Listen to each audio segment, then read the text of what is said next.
The good news, this government will increase the threshold to $2 million. However, colleagues, remember, we are a responsible government, and so we'll increase the threshold in three tranches to 1.8, then 1.9, then 2 million over a 3-year period, starting April 1, 2025.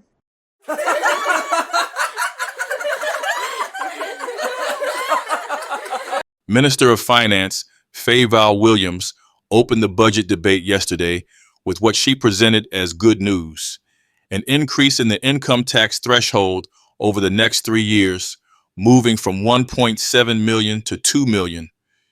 But let's be real, this does absolutely nothing for low-income earners, the very people the government constantly claims to be looking out for.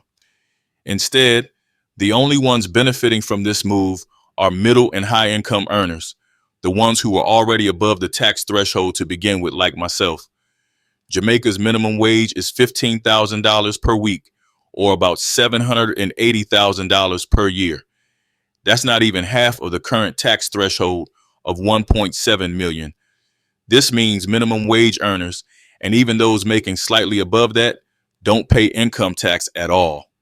If you weren't paying tax in the first place, then raising the threshold means absolutely nothing for you. This increase is designed to benefit middle-income earners, those making just above the threshold, because now a bigger portion of their salary will be tax-free. If you make $2.2 million per year, for example, you would be paying tax on $500,000 now.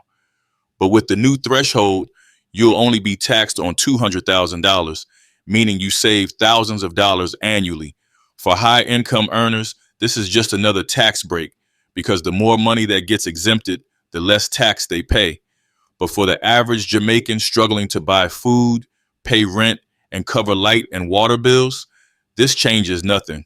The government wants to pat itself on the back for this so-called relief. But let's focus on what really matters: the cost of food, transportation, and basic necessities. Even if minimum wage workers don't pay income tax, they still suffer under heavy GCT on food, high JPS bills, and overpriced goods in the supermarket. Instead of increasing a tax threshold that doesn't affect most Jamaicans, the government should focus on 1. Reducing GCT on essential food items. Rice, flour, cooking oil should be cheaper. 2. Lowering electricity costs. JPS rates are ridiculous, and people are struggling to keep the lights on. 3. Tackling price gouging. Supermarkets and wholesalers keep raising prices unchecked. These are the real issues hurting Jamaicans, not income tax. Every year, politicians stand up in Parliament and throw out big numbers to make it sound like they're doing something groundbreaking. The truth is, raising the income tax threshold is just a headline-grabbing move that sounds good but helps very few. Meanwhile, food prices keep rising, light bills remain sky high, and people are struggling to survive. If the government really cared about low-income earners, they would focus on fixing those problems, not offering tax breaks that benefit the ones already comfortable. But that would require actual work.